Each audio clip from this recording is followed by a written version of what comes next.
I think a lot of people jump into sexual chemistry too soon before having the vulnerable conversations. Why do you think that is? And do you like that idea of waiting for a period of time until some type of a commitment? If more people could wait, it would make things a lot better. Not only are we afraid to ask certain questions and discuss certain things, but it's like we don't want to face the possible reality of this situation.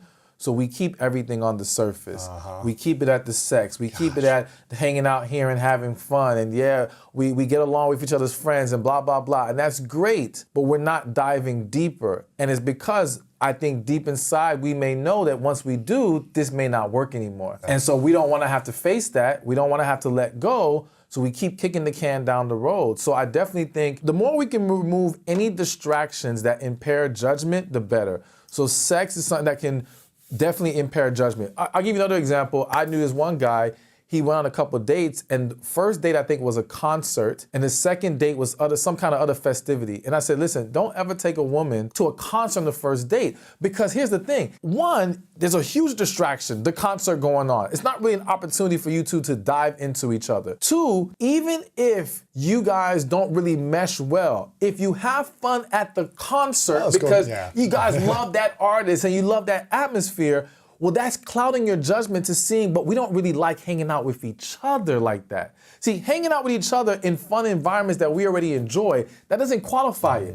It's, can we sit in a room with nothing going on, just talk and actually enjoy each other's presence? That tells us if we really like each other. So I definitely think it's best to wait as long as possible. And as far as why people do it, I mean, one, people are just horny. That's true. If we're gonna keep it real, that's one of the things. I think also for some women, and this is just some women, the idea is if I sleep with him and I put it on him, he'll like me. I'll get what I want out this guy. So it's a weapon for her. For some guys, some of it is just desire, but some of it also is, I wanna make sure she actually is attracted to me, because a lot of men have dated women, waited, only to find out that she had sex with someone else during that process, or only to find out she was never really that interested. He feels used. So his way, some guy's way of trying to confirm that you actually have genuine interest is through intimacy. You see, so some will rush to that as a form of validation for themselves. And I think just also, again, people sometimes get caught up in the moment. And I hate when people say, oh, well, there was this great sexual chemistry. Chemistry cannot occur until you guys actually have sex.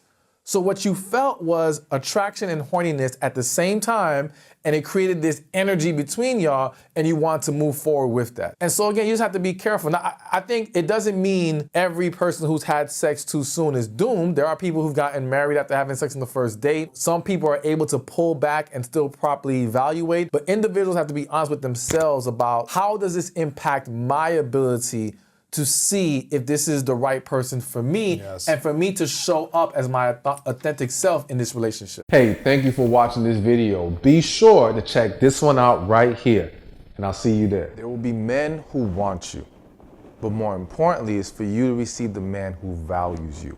And when he's emotionally attracted to you, that value will be there.